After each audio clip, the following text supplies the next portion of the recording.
பார்த்தீங்களா எங்கள் வீட்டு நாயை தோட்டத்துக்குள்ளே போட்டு அடைச்சி போட்டிருக்கு. இது பண்ணுற சேட்டை, அதனால் தோட்டத்துக்குள்ளே போட்டு அடைச்சி போட்டிருக்கோம். நவளுங்க.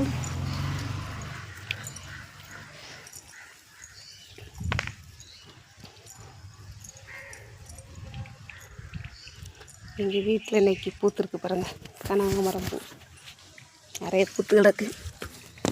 இந்த செடியும் இது படர்ந்து வர கனகாமரம் செடி, இது குத்தா நிற்கிறது நாட்டு கனகாமரம் செடி.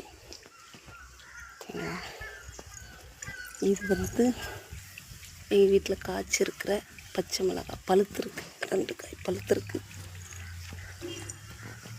தக்காளி செடி காய் வைக்கிற பூத்து தான் இருக்குது.